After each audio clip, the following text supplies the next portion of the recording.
commencement de l'évangile de Jésus, Christ, Fils de Dieu.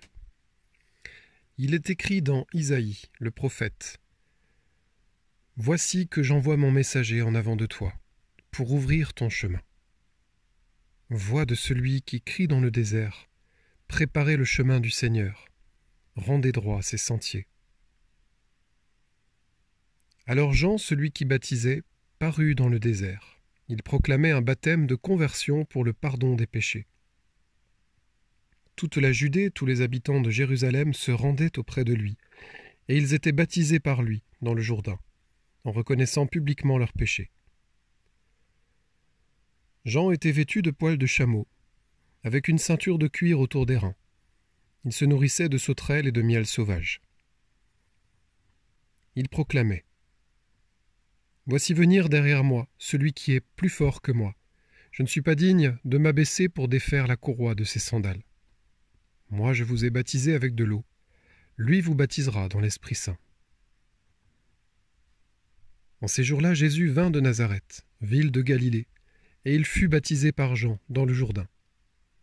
Et aussitôt, en remontant de l'eau, il vit les cieux se déchirer et l'Esprit descendre sur lui comme une colombe. Il y eut une voix venant des cieux : « Tu es mon Fils bien-aimé. En toi je trouve ma joie. »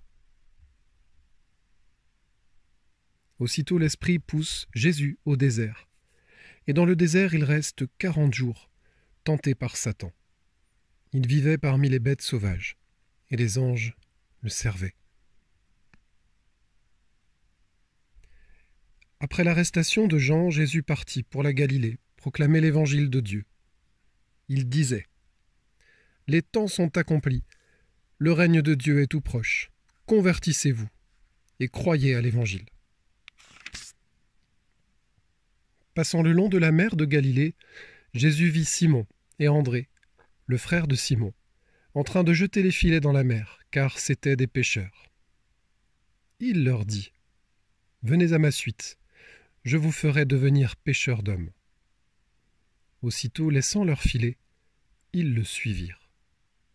Jésus avança un peu et il vit Jacques, fils de Zébédée, et son frère Jean, qui étaient dans la barque et réparaient les filets. Aussitôt, Jésus les appela. Alors, laissant dans la barque leur père Zébédée avec ses ouvriers, ils partirent à sa suite. Ils entrèrent à Capharnaüm. Aussitôt, le jour du sabbat, Jésus se rendit à la synagogue, et là, il enseignait. On était frappé par son enseignement, car il enseignait en homme qui a autorité, et non pas comme les scribes. Or il y avait dans leur synagogue un homme tourmenté par un esprit impur, qui se mit à crier : « Que nous veux-tu, Jésus de Nazareth ? Es-tu venu pour nous perdre ? Je sais qui tu es. Tu es le Saint de Dieu. » Jésus l'interpella vivement. « Tais-toi, sors de cet homme. » L'esprit impur le fit entrer en convulsion, puis, poussant un grand cri, sortit de lui. Ils furent tous frappés de stupeur et se demandaient entre eux : « Qu'est-ce que cela veut dire ? Voilà un enseignement nouveau, donné avec autorité. Il commande même aux esprits impurs et ils lui obéissent. » Sa renommée se répandit aussitôt partout, dans toute la région de la Galilée. Aussitôt sortis de la synagogue, ils allèrent avec Jacques et Jean dans la maison de Simon et d'André. Or la belle-mère de Simon était au lit, elle avait de la fièvre. Aussitôt on parla à Jésus de la malade. Jésus s'approcha, la saisit par la main et la fit lever. La fièvre la quitta, et elle les servait. Le soir venu, après le coucher du soleil, on lui amenait tous ceux qui étaient atteints d'un mal ou possédés par des démons. La ville entière se pressait à la porte. Il guérit beaucoup de gens atteints de toutes sortes de maladies, et il expulsa beaucoup de démons. Il empêchait les démons de parler, parce qu'ils savaient, eux, qui il était. Le lendemain, Jésus se leva, bien avant l'aube. Il sortit et se rendit dans un endroit désert, et là, il priait. Simon et ceux qui étaient avec lui partirent à sa recherche. Ils le trouvent et lui disent : « Tout le monde te cherche. » Jésus leur dit : « Allons ailleurs, dans les villages voisins, afin que là aussi je proclame l'Évangile, car c'est pour cela que je suis sorti. Et il parcourut toute la Galilée, proclamant l'Évangile dans leurs synagogues et expulsant les démons.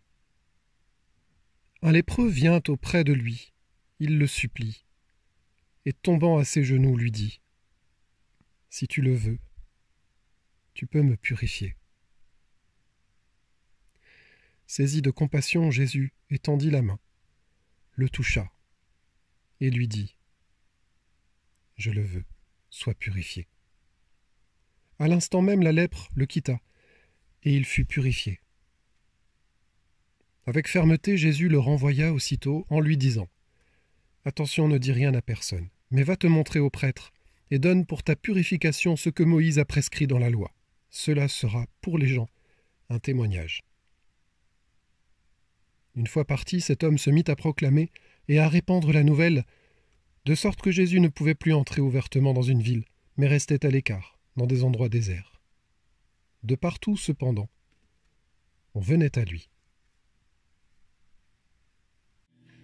Je sais